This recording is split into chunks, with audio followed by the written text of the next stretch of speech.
Hey everybody, it's Steve with Sky 194, and appreciate you taking the time out of your day to stop in and visit and check out my video. And we're here at IMOLA, and again, I'm in the 2018 Porsche GT3R, and again, just doing a few setups for it. Since I guess there's not a lot out there for this car, so like I said, we're here at IMOLA. Just do a quick lap here, and then we'll go over the setup, and of course, the link for the setup will be in the description. So let's go ahead and do a lap. Of course, this car is so much different than the newer Porsche, um, the newer GT3R, the 2019, 20, and all that, 21. It's a lot different.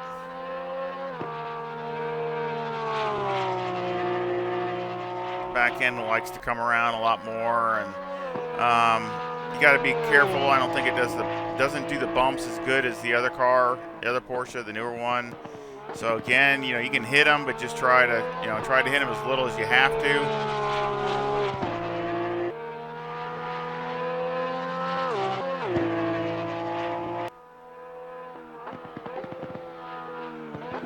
Again, you want to also brake just a little bit earlier.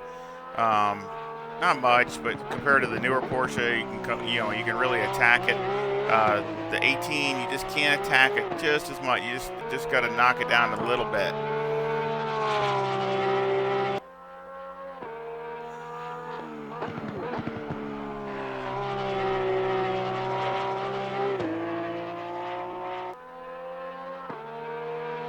Especially through here, especially through this bowl. I mean, you really can't get over aggressive through there, or it'll just come around on you. Especially if you go real aggressive on the brake bias and things like that. So you just gotta watch that. Be careful of it. It goes over here really good though. I thought it went over that pretty good.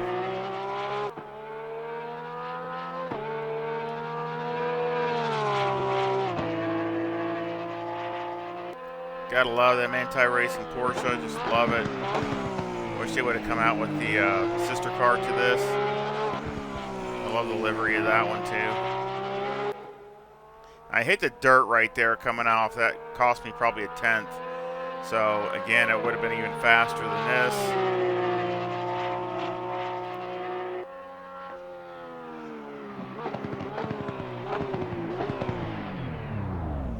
That was my fast lap at a 143.61. So it probably would have been a 143.5, something like that. Maybe even a 143.4. Like I said, I lost probably a good tenth of a second hitting that, just touching that dirt. But again, that's about the best I can do with it. With 62, started off with 62 liters. It's just, like I said, just a different animal. It's got decent speed. It looks like I think it's got just as much speed as the newer Porsche down the straightaway, but it's just through the corners. I mean, it's just the braking is a little bit less. You can't attack them through the middle of the corner as much. Just little things like that. Just with the newer Porsche, it's just a little. You can see where the improvements are, and of course over the bumps. So let's go over the setup. Got 26.3 left front and left rear, and 25.7 right front and right rear. The toe is negative 0.02 with the camber at negative 3.7 and the caster at 9. The toe on the rear is negative 0.1 with the camber at negative 3. And of course I tried some different alignment settings, and this seemed pretty good right here. Didn't see, I ran a little bit more. You can go up to negative 3.8. I didn't really see any difference. I just trying to run it as tight as I can, so later on in a race stint, you don't have to turn the wheel so much, because the more you have negative camber, especially like a longer stint, you really got to start cranking the wheel through the turns because you got the negative camber. We got 3 and 4 for the electronics. Of course, fuel at 62 liters, and you can see the wear is really good. No graining, no nothing. So I mean, it's pretty even. I still wish I could get a little bit more wear off the rear. So this was like opposite. I wish it was opposite of this, but it's still really close. But again, that's one of the negatives of the older Porsche. It just seems to wear the fronts a little bit more than the rears, which is the opposite of the newer one. Mechanical, got 3 on the anti-roll bar, 56 on the brake bias, steering ratio is 13, The springs in the front are 133,000 with a bump stop rate of 600 and a bump stop range of 5. And on the rear, the springs are 167,000 with a bump stop rate of 500 and a bump stop range of 15. And your roll bars 2 and the preload is 60. Here I tried, a lot of different things. Whether it's the brake bias, but again, like I said, you get too aggressive, it wants to come around really quick. And of course, I tried softer springs, which I really liked in the slower corners, but on the braking zones, you get, it does touch sometimes. So, and sometimes I think it turns too fast, so you end up, uh, you know, looping it and making the car basically, you lose the rear because the front end's turning too quick.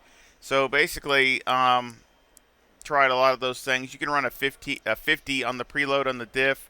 That's pretty good too. So if I was qualifying, I might go to a 50, but I like the 60 because some of the turns, you want it to hook and go. So let's go to the shocks.